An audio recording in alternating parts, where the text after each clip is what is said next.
You're watching Drake Wing Gaming. Enjoy the video. Hey guys and gals, Nary here from Drake Wing Gaming. Some of you on Twitter, the Gaming Drag. Today I'm coming back at you with another Let's Play episode of Rain Check. So yeah, let's go ahead and jump right back in, shall we? Alarm chain, you were up, and let's go. I cast a stern glare at the board before rolling my eyes. Hey. Yes, I'm done. Well, yes, there may be a possibility that you're right, but before we do anything, I'll need to reinstate you back to our team, Theodore. Fortunately, it should be fairly easy since I haven't submitted the changes to the previous contract. So, does that mean you're going to help us find the snow leopard? For the time being, yes. And I also want to state that I gripped my arm tightly before digging my paws in my pocket. That it's hard for me to visit Rue. It's not that I don't care, it's the opposite. I let out a long, drawn-out sigh. There's just a lot going on, and I'd rather focus on the task at hand, but given his current condition, I'll need to pay him a visit at some point. Regardless, please sit. I'm going to get my laptop. Laptop? Did you manage to find out anything important? You could say that. So please stay here a while. Whoa! See, Theodore? I told you Javier would help us find Snowy. Now we can go and find him and get answers. Hold on. Yes, I'm helping, but only if we do things my way. Your way? Well, what does that mean? Are we not planning on tracking them down? Or do you have a better idea? Depends on how you view it. But it's obviously too dangerous and unreliable to search for someone who tried to kill us, don't you agree? Your plan would involve basically searching for a needle in a haystack, right? Tiger nods meekishly. Instead, we should pursue any solid leads on this character, effectively shrinking the size of this figurative haystack, and a few options come to mind. Well, in that case, shortly after you left with Magnus, a polar bear named Christopher came in with the snow leopard. I thought it was strange because they also work at the Grand Marina as a security guard. I focused my gaze at Theodore, shaking my head at what I'm hearing. And you're just telling me this now? You should have mentioned this earlier. This changes everything. Huh? It does? Oh, wait, it does. We can try and track Christopher down, right? Yes, exactly. That polar bear. We don't know why he was there, but we now have a direct connection between the snow leopard and another person. We might be able to gather more information about his motives and reasons for visiting the speakeasy if we can track down this Christopher. In that case, it might do us some good to pay Dust another visit and see if he knows anything about this. Dust? Would he know about this? Yes, he's our informant after all. He might not look like it, but he's extremely knowledgeable about the inner workings of the city, including its people. He probably has a lead or two on this. Hopefully. So, what's the plan, guys? Who's Dusty? Do they need cleaning? Oh, but you probably have a vacuum, right? I roll my eyes, doing my best to ignore the bore. I'm gonna retrieve my laptop and run through the details with you, Theodore. Despite the fact that searching for the survivor would end this case almost immediately, you do raise a solid point. Everything seems too coincidental. Yes? Yeah, that's what I've been thinking too. There's something that's been bothering me, and it's about what you mentioned earlier. Looking, y'all, water time. This water is gone. Time for the next. Okay. Theodore scratches his head before his eyes bounce between the boar and me. You know, Lawrence. Roll my eyes at the mention of the name. Yes? What about him? You said the focus has shifted in the investigation, right? That's correct. If I'm understanding correctly, that's only because Lawrence found the survivor? Yes, that's what I've been trying to say. If we're able to find the survivor, then this case will be done. But that just doesn't add up. How could he have found the survivor and we were also there the entire night searching as well? And now that Rue's in the hospital... Well, Lawrence said he was able to track them down outside. Really? I highly doubt that, because he was sitting by the bar almost the entire night. Wait 1 second. Javier, when was this? When was what? When exactly did you learn that Lawrence found the survivor? Was it after we went to the hospital? No, you told me this morning. Where are you going with this line of reasoning? See, that makes it even weirder. Why did Lawrence wait until today to let you know when he found the survivor on the night of the shooting? Yes, it is strange that there's a time gap. I hadn't questioned him on it, but now that you mention it... My brows furrow as I shake my head. You two arrived shortly after Lawrence left to tell me that he found the survivor by the cliffs. Cliffs? Dude! Boar suddenly waves his arms at us frantically in excitement. Dude, I used to live near there. It used to be so cool. But now it's pretty scary stuff, man. I wouldn't go back to that place even if you paid me a gazillion, billion, trillion dollars. Oh, scary? Explain what you mean. I know the place is more or less deserted, but that's the extent of my knowledge. Dude, I lived a town over by the cliffs growing up, and man, let me tell you, there were weird things that would happen all the time. Define weird. What kind of things are we talking about? Weird, spooky things, massive cover-ups, kidnappings, aliens from another dimension, and most importantly, spooky weird stuff. Uh-huh. And could you be more specific? Let me think. It happened a long time ago, but my fondest memory was when I was a teen, and there were always these groups of black cars that entered the cliffs through our town. No one knew who these dudes were, and they would drive by in the middle of the night. This happened over like a week.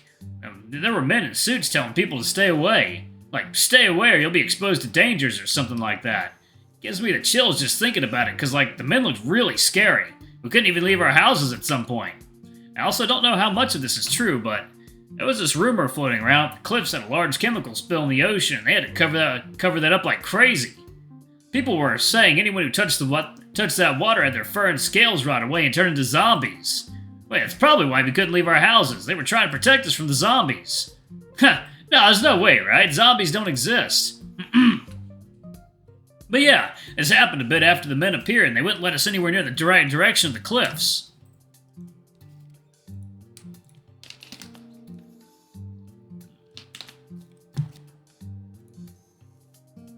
And they never really told us why. Sad it's abandoned now. I'm kind of ashamed because, it was such a nice place to visit growing up. Interesting. I haven't heard about any of this before, but then again, I don't really keep up with things outside our local area. Just curious, but how far are the cliffs from here anyway? From here? Probably 2 hours away if you take the freeway. It's a fun drive, though. You can pass by tons of farms and trees and farms. You said farms twice. There's also this giant rock that... Thank you for your clarification. 2 hours, that's pretty far away. I guess it would make sense for the survivor to hide there, but still. Yep, 2 hours, 4 for the round trip, and that's assuming traffic is good. I don't know about you guys, but I personally wouldn't check out the cliffs to look for the survivor. I think it's a huge waste of time. Think about it. Lawrence told you days after that he had located where the survivor was, and where's all this proof? It just feels off. I can see why he would say that, but he does have some proof. I rummaged through my pocket and hand over the 2 photographs to the pair. Allegedly, he was able to take a photo of the survivor as well as the location of where they're residing at. What's with the quality of these images? They look so grainy. Did you take these with a potato? Whoa, this is how the city looks now? Looks like a gigaquake exploded everything apart. Man, it's even sadder now that I'm seeing the pics. Anyway, yes, although I didn't ask about the quality of the images. I do agree with you, Theodore, at least to some degree. About locating the snow leopard. Especially since there are some things that are inconsistent with Lawrence. You mean how he didn't tell you about the survivor for a couple days? Not just that, but I only realize now that the info that he's been giving us about practically everything relating to the case is from him. I tried to contact the boss to verify the authenticity of the information, but I'm not able to reach him for some reason. Don't even get me started on why he's even here. The damn wolf is supposed to be on vacation. That's strange. What about trying to ask your boss in person? It's something I've considered but haven't gotten the time to do. I might make it a top priority to get some answers. Regardless, even if I go or not, I think there is some sort of coincidence going on that we should look into. More specifically, the night when we went to the speakeasy. I shudder as thoughts of the large Arctic fox spring to mind, making it hard for me to retrace the events of that night. If only I could speak with Magnus again. There are things I'd like to ask him regarding that contract he had to sign. Oh? I thought he wanted you to help him with that. Yes, but he managed to omit some details when I questioned him. Probably intentionally, too. The most important one being, why are you moving large amounts of assets and investments? Oh, it's simple. Just go and ask him. Clearly someone hasn't been paying attention. Plus, it's probably 100 times harder than trying to find our snow leopard friend. Magnus didn't give you any way to contact him, did he? No, he didn't. Shrugging off the thought, I motioned for Theodore to follow me to my room. Anyway, I've spent the last couple of days processing and analyzing the evidence we found at the power plant. I was planning to archive my progress and shift my focus to finding the survivor, but since I'm helping you and you're here now, come in my room. I'd rather just show you instead of bringing my laptop out. Hey, can I come in too? I'd prefer it if you didn't. Aw. Please wait here. This shouldn't take long. In the meantime, you can... That's the water. Oh, the water gone. Okay. Alright. Oh, I can check out that fancy toaster. Hey, wait, you better not do anything stupid. I promise I won't touch anything. Just a peek here and there. Ugh.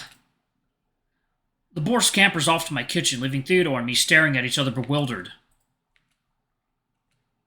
This way. So, what did you want to show me? A moment, please. Walk over, log into my computer, and quickly begin opening folders and files for the Tiger. Do you remember the redacted piece of paper I found by the incinerator at the power plant? Yeah, it mentioned something about skeletons, right? As you so do remember, yes, that's the one. I spent several hours over the past few days trying to unredact the text. I click open a file and present a thorough scan of the paper to Theodore on the brightly lit screen. I had moderate success and managed to extract a few passages from the paper using an open-source optical character recognition API found online.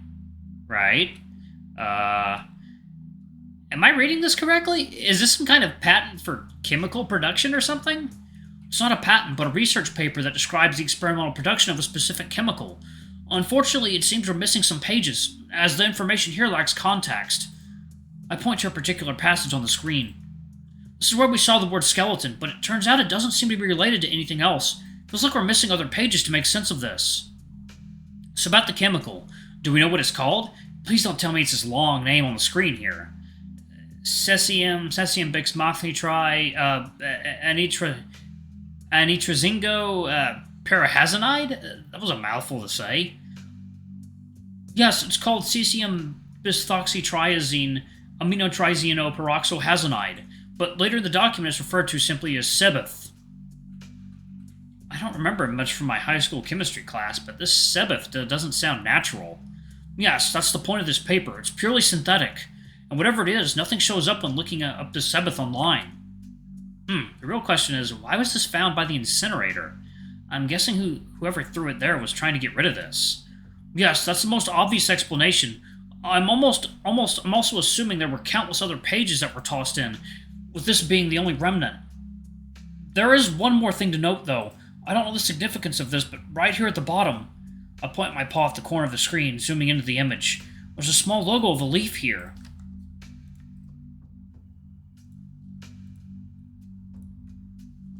Huh, wait, they tried to redact that? Doesn't that mean it's important then?